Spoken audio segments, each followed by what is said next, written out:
¿Te has imaginado alguna vez Jesús dirigiendo la adoración?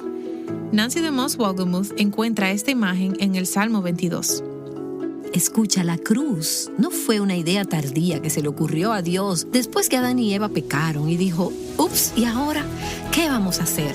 Ya sé, hagamos un plan. No, Dios planificó la cruz, la muerte de su Hijo en la eternidad pasada, antes de que hubiera pecado. Y en su gracia, en su misericordia y en su justicia eterna, Él planificó que hubiera un medio para pagar por la culpa del pecado, para que los pecadores fueran justificados y declarados justos ante los ojos de Dios.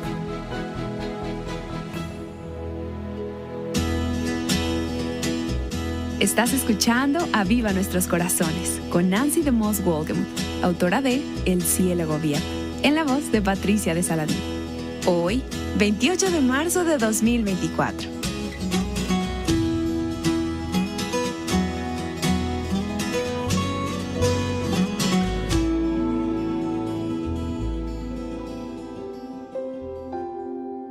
En toda historia hay un momento decisivo. Hoy analizaremos el punto de inflexión del Salmo 22. Y lo que vamos a escuchar te dará la esperanza de que tu historia, por sombría que parezca, también tendrá un punto decisivo. Aquí está Nancy. Al finalizar la grabación de nuestro último programa, tomamos un tiempo con las mujeres en el salón para orar, para responderle al Señor y también expresarle nuestra gratitud por lo que Él hizo por nosotras en la cruz. Y fui tocada especialmente por una de las mujeres que oró y expresó lo que creo que está en todos nuestros corazones.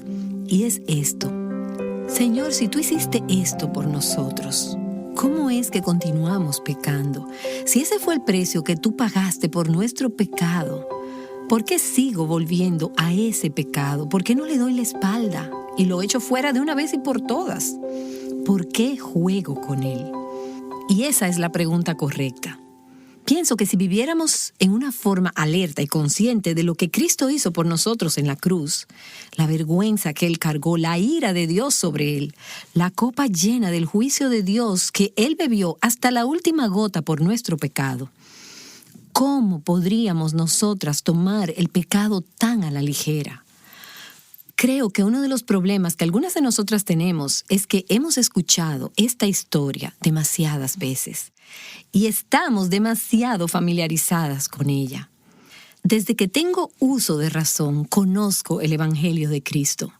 Y uno de los peligros que existe cuando has estado en las cosas de Dios durante mucho tiempo es que se pueden volver rutinarias y entonces lo sobrenatural se vuelve trivial.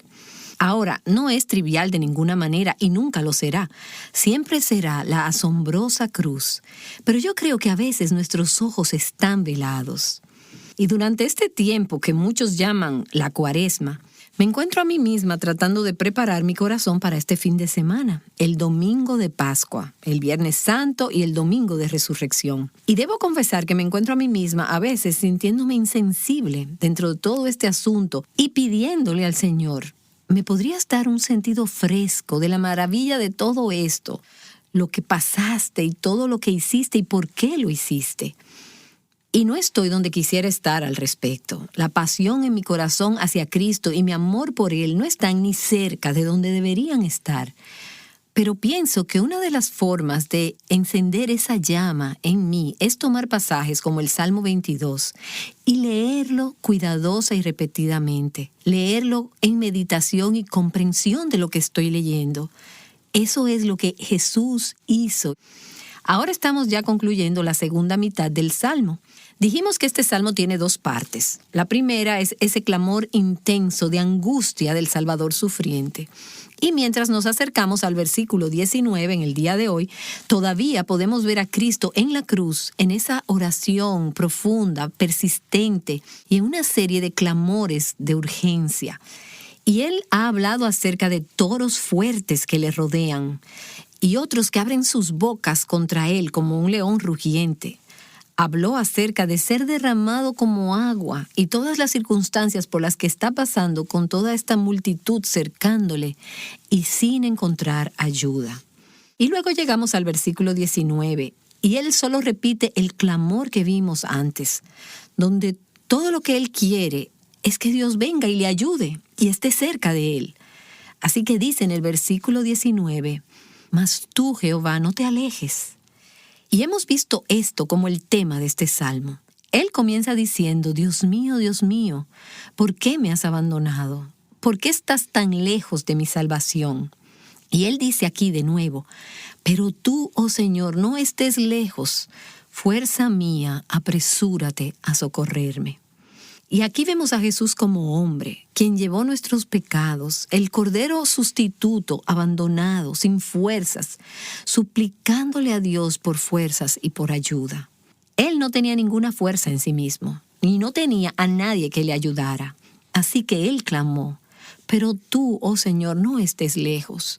Fuerza mía, apresúrate a socorrerme. Y de nuevo, solo como un recordatorio, diré que nuestro sufrimiento nunca se asemejará al suyo.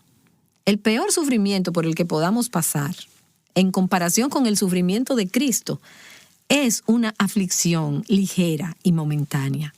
Pero podemos experimentar aflicción y en el momento en que lo estamos pasando no parece ni momentánea ni ligera. En esos momentos oscuros, pesados, depresivos y desalentadores, tenemos en Cristo un modelo a imitar. Así que levanta tu cabeza y clama al único que puede ayudarte. Pero tú, oh Señor, no estés lejos. Fuerza mía, apresúrate a socorrerme. Pídeselo cuando conozcas la respuesta y cuando no conozcas la respuesta. Pídeselo cuando Él parezca cerca y también cuando parezca lejos. Dile, oh Señor, ven y ayúdame. Sé tú mi fuerza, sé tú mi ayuda en esta situación. Y permítame recordarlo de nuevo. Nuestro sufrimiento nunca será como el suyo. Bueno, en el Salmo 22, en los versículos del 20 al 21, vemos el clamor final pidiendo liberación de la muerte y de los enemigos cuando Cristo clama en el versículo 20. Libra mi alma de la espada, mi única vida de las garras del perro. Sálvame de la boca del león y de los cuernos de los búfalos. Respóndeme. La espada, el perro, la boca del león, los búfalos, todos estos son ilustraciones de destrucción de enemigos. Y Cristo entiende que este es Satanás con sus aliados, quienes se han unido tratando de destruir al Hijo de Dios. Y escucha, en este punto hay una fiesta en el infierno, porque los demonios creen que han atrapado y han acabado al Hijo de Dios. Ellos creen que abortaron el gran plan de redención de Dios. Matamos al hijo del dueño de la viña, matamos al jefe, matamos al Salvador del mundo. Pero esa fiesta va a tener una ruidosa interrupción cuando les llegue la noticia de la resurrección. Pero a este momento, ellos creen que tienen la sartén por el mango. Ellos son la espada, el perro, la boca del león, los búfalos. Y Jesús clama por liberación y por salvación. Solo Dios puede librar a su Hijo de Satanás y del infierno. En este punto, Jesús está soportando el infierno por nosotros. Él está soportando los dardos del maligno. Dios le ha dado permiso a Satanás para crucificar al Señor de gloria. Y nosotros necesitamos recordar que es Cristo y nadie más que Cristo quien puede librarnos de Satanás y del infierno. No nuestras buenas obras, no nuestro propio esfuerzo. Nadie más, no tu pastor, tu amigo, tus padres. Nadie más que Cristo puede librarnos de Satanás y del infierno. Así que Jesús clama, líbrame, sálvame. Él clama al único que lo puede liberar. Ahora, cuando llegamos al versículo 21, la traducción de la Biblia de las Américas creo que es la que captura mejor el significado. Él dice, sálvame de la boca del león y de los cuernos de los búfalos. Y entonces tenemos la segunda mitad del versículo 21, que es el punto crucial de este salmo. Ese es el eje sobre el cual gira este salmo cuando él dice, respóndeme. Pero aparece una nota que dice literalmente, me has respondido. Y si nos fijamos versículo por versículo hasta este punto, él ha estado clamando, líbrame, sálvame, rescátame, ven a socorrerme. Pero ahora hay un tono totalmente diferente. Él dice, me has respondido. Y en el lenguaje original, esta frase completa es una sola palabra y está al final de la oración. La mayoría de nuestras traducciones no lo presentan así. Y en realidad no pretendo confundirlas, pero si miras la nota que tiene la Biblia de las Américas, lo podrás ver claramente. Está al final de la oración, donde dice respóndeme, tiene una nota que te guía a decir, literalmente dice, me has respondido. Bueno, este es un clamor de triunfo. Escuchamos la plegaria de angustia, el clamor y el lamento del Salvador sufriente. Pero ahora Él clama en triunfo, creyendo por fe que su oración ha sido escuchada. Y en ese momento Jesús nuevamente se hace consciente de la presencia de su Padre. Él ha sido abandonado y Él ha estado en esta oscuridad repugnante y horrible. Pero ahora la oscuridad se convierte en una luz gloriosa. La muerte da paso a la vida. Todavía no ha sucedido, pero con los ojos de la fe Él lo ve. La tormenta se ha vuelto calma y la derrota se ha convertido en triunfo cuando Él dice, me has respondido. Y esto me recuerda el Salmo 16, cuando el salmista dice, al Señor he puesto continuamente delante de mí, porque está a mi diestra, permaneceré firme. Por tanto, mi corazón se alegra y mi alma se regocija. También mi carne morará segura, pues tú no abandonarás mi alma en el Seol, ni permitirás a tu santo ver corrupción. Más allá de la cruz, hay una resurrección. El domingo se acerca. En los momentos finales en la cruz, Jesús expresa esa fe, esa confianza en que Dios sí va a intervenir, que habrá liberación, que vendrá la alabanza y que aquellos redimidos como resultado de su sacrificio perfecto glorificarán a Dios. Así que la segunda mitad del Salmo, desde la mitad del versículo 21, donde dice, me has respondido, hasta el final del Salmo 22, creo que es lo que probablemente estaba en la mente y en el corazón de Jesús en sus momentos finales, antes de tomar su último aliento, mientras Él anticipaba por fe el cumplimiento de los propósitos de Dios para Él, específicamente los propósitos de su sufrimiento y de su sacrificio. Él comprendió, mi sufrimiento no ha sido en vano. Este es el plan eterno de Dios, establecido desde antes de la fundación del mundo. Escucha, la cruz no fue una idea tardía que se le ocurrió a Dios después que Adán y Eva pecaron y dijo, ups, ¿y ahora qué vamos a hacer? Ya sé, hagamos un plan. No, Dios planificó la cruz, la muerte de su Hijo, en la eternidad pasada, antes de que hubiera pecado. Y en su gracia, en su misericordia y en su justicia eterna, Él planificó que hubiera un medio para pagar por la culpa del pecado, para que los pecadores fueran justificados y declarados justos ante los ojos de Dios. Así que en esos últimos momentos en la cruz, Jesús reflexiona. Yo pagué el precio, fui al infierno, me hice pecado, soporté el pecado y ahora habrá victoria, habrá triunfo. Dios ha escuchado. Y Él va a responder. Él me ha respondido. Él no abandonará mi alma en el Seol. Él no dejará que su santo vea corrupción. Y un traductor ha titulado este salmo, El siervo sufriente. Esa es una descripción de la primera mitad del salmo. El siervo sufriente gana la libertad de las naciones. Y esa es una descripción de la segunda mitad del salmo. El siervo sufriente logra el propósito por el cual fue enviado por Dios a la tierra. Y esto fue el ganar la libertad de las naciones. Hay una canción que dice, Él pudo haber llamado a 10,000 ángeles para destruir el mundo y liberarlo a Él. Sí, Él pudo haberlo hecho, pero Él sabía que si Él se salvaba a sí mismo, no hubiera podido libertarnos a nosotras. Así que Él estuvo dispuesto a que su oración se quedara sin contestar, estuvo dispuesto a que Dios le diera la espalda a su Hijo. Él estuvo dispuesto a sacrificar su liberación por ese momento e ir al infierno para que por su muerte y su resurrección nosotros pudiéramos ser libertadas. Él compró la libertad de las naciones y eso incluye la nuestra. Ahora, cuando reflexionamos en la primera mitad de este salmo, el siervo sufriente, y pensamos en sus últimas palabras en la cruz, una de las cosas que me parece más asombrosa es que no hay ninguna insinuación de retribución o de venganza en contra de sus enemigos. En lugar de eso, cuando vamos a la segunda mitad del Salmo, él visualiza cómo su sufrimiento llevó el fruto de una grandiosa expansión mundial del reino de Dios y una gran cosecha de almas. Ese era el punto de la cruz. Jesús mira y dice, consumado es. La expansión del reino de Dios sucederá como resultado de que soporté el infierno en lugar de aquellos que amo. Así que podemos llamar a la segunda mitad de este salmo como la expansión del gozo, la expansión del reino de Dios. Y esto también nos recuerda el pasaje del Salmo 30 que dice, el llanto puede durar toda la noche. Esa es la primera mitad del Salmo 22. Pero a la mañana vendrá el grito de alegría.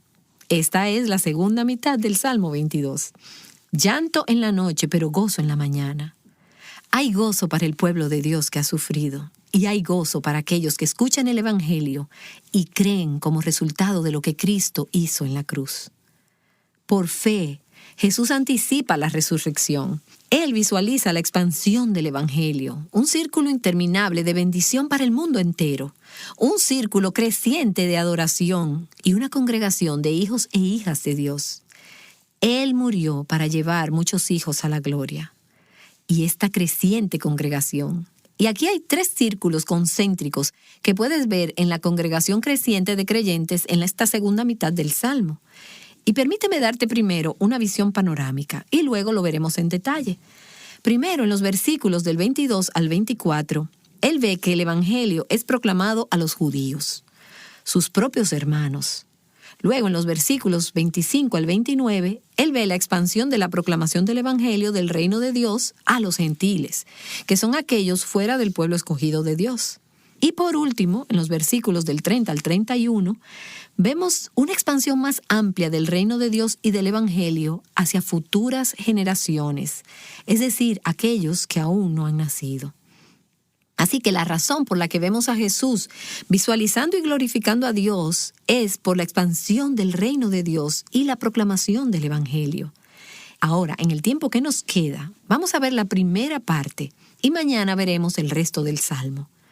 En los versículos del 22 al 24, Jesús está hablando acerca de la proclamación del Evangelio a su propio pueblo, a los judíos. Y él dice, hablaré de tu nombre a mis hermanos, en medio de la congregación te alabaré. Los que teméis al Señor, alabadle, descendencia toda de Jacob, glorificadle, temedle, descendencia toda de Israel, porque él no ha despreciado ni aborrecido la aflicción del angustiado, ni le ha escondido su rostro, sino que cuando clamó al Señor, lo escuchó. Jesús, el siervo sufriente, dice, Dios me escuchó cuando clamé a Él. Él me ha librado, y Él va a librar mi alma de la muerte. Y el punto de esto es que mis hermanos me pueden escuchar proclamar el Evangelio.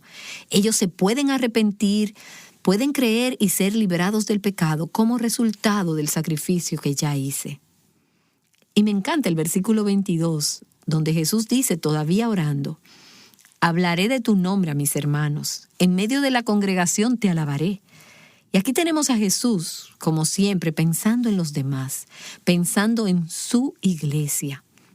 De hecho, yo pienso que este versículo es una gran descripción de Jesús como el líder de adoración de su iglesia. En medio de la congregación te alabaré. Dirigiré la congregación a alabarte y adorarte. Veo a Jesús como ese gran líder de adoración que extiende sus brazos para invitarnos a unirnos a Él en alabanza a Dios, porque el sacrificio fue pagado y la libertad fue comprada. Hay un pueblo de Dios naciendo por fe en la muerte de Cristo, y Él nos invita a unirnos a Él en esa alabanza. Él dice, hablaré de tu nombre a mis hermanos. Nosotras somos muy rápidas en hablar acerca de nuestros sufrimientos y penas, pero a veces somos demasiado lentas en hablar sobre las veces en que Él nos liberta. En la primera mitad de este salmo vimos a Jesús siendo bien descriptivo sobre lo que sucedía con sus penas y sufrimientos. Pero también lo vemos regresar y decir: yo hablaré de las cosas buenas que tú has hecho, hablaré de tu nombre, te alabaré. Y Él hace lo mismo hoy en su iglesia, a través de nosotros como sus representantes. Cuando hablamos del nombre de Cristo y de la gloria de Dios y de las maravillas de su evangelio, mientras le alabamos en medio de su congregación. De hecho, Charles Spurgeon dijo, y esto es una bendición para mí, que aquellos que enseñan la palabra de Dios no son más que ecos de su voz. Ecos de la voz de Cristo, quien dijo: hablaré de tu nombre a mis hermanos. Y eso es lo que quiero ser. Yo no quiero que escuches a Nancy DeMoss Wolgemuth. Quiero que escuches la voz de Cristo, diciéndole a sus hermanos sobre el nombre de Dios y declarando sus alabanzas en medio de la congregación. Hebreos capítulo 2, versículo 11 nos dice que el Mesías no se avergüenza de llamarnos hermanos. Por lo que Él hizo en la cruz, el único Hijo de Dios hizo posible el llevar muchos hijos a la gloria. Ahora, nosotros no somos el Hijo de Dios, sino que Él ha hecho posible que nosotros nos convirtamos en hijos e hijas de Dios. Y Él nos llama entonces hermanas. Él no se avergüenza de decir que nosotras somos parte de su familia. Y eso jamás hubiera sido posible sin la cruz y el Calvario. Ten cuidado cuando escuches a gente decir o cantar ese sentimentalismo de que todos somos hijos de Dios. Nosotras no nacemos como hijas de Dios. Nacemos siendo hijas del maligno.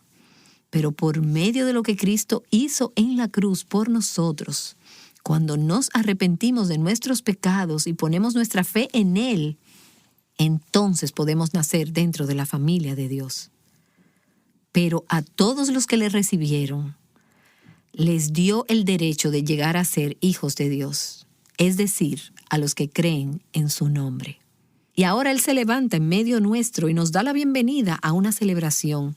Y Él dice en el versículo 23, los que teméis al Señor, alabadle, descendencia toda de Jacob, glorificadle, temedle, descendencia toda de Israel. Y nota la palabra aquí, toda. Todos aquellos que verdaderamente le pertenecen, iniciando con los judíos y luego veremos con los gentiles también, todos los que realmente le pertenecen se unirán a Él en ese coro, en ese himno de adoración y alabanza, porque no ha despreciado ni aborrecido la aflicción del angustiado. Jesús sabe que Dios todavía lo ama, que Él es amado por Dios, como también lo es todo aquel que ha puesto su fe en Jesucristo. Y luego al final del versículo 24 dice, ni le ha escondido su rostro, sino que cuando clamó al Señor, lo escuchó.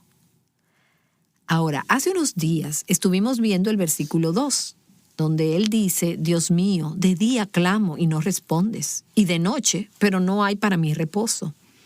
Hubo un punto en el que Dios escondió su rostro de su Hijo. Él abandonó a su Hijo. La separación fue temporal, pero lo suficientemente larga como para que Jesús sufriera nuestro infierno y pagara el precio por nuestro pecado. Hebreos capítulo 5, versículo 7 nos dice que Cristo, en los días de su carne, habiendo ofrecido oraciones y súplicas con gran clamor y lágrimas. Y no es eso sobre lo que estamos leyendo en el Salmo 22. Ese es el tema de la historia de Getsemaní. Él ofreció oraciones y súplicas con gran clamor y lágrimas al que podía librarlo de la muerte. Y fue oído a causa de su temor reverente. Porque Él dijo, sí, Padre, no sea hecha mi voluntad, sino la tuya. Porque Él estuvo dispuesto a soportar la cruz. Porque estuvo dispuesto a soportar la negra noche en medio del día, el dolor, el sufrimiento, la separación de Dios, el silencio de Dios ante su oración por ese periodo de tiempo. Él fue oído a causa de su temor reverente. Dios escuchó esos clamores. Dios los respondió. Dios resucitó a Jesús. Y ahora Él reina y gobierna como el Salvador del mundo, el Rey del universo, a quien clamamos en nuestro tiempo de angustia. Encontramos en Él a un gran y misericordioso sumo sacerdote quien sigue intercediendo por nosotros en base a lo que Él hizo por nosotros hace tantos años en el Calvario. Hemos estado reflexionando sobre el sufrimiento de Jesús mientras Nancy DeMoss Wolgemuth ha estado enseñando a través del Salmo 22 en esta serie titulada El Salmo de la Cruz. Espero que estos mensajes te hayan estado ayudando a prepararte para el Viernes Santo, mañana, y también para el Domingo de Resurrección. Y más allá de eso, queremos señalarte la verdad de Cristo, la esperanza que tenemos por su muerte y resurrección durante todo el año.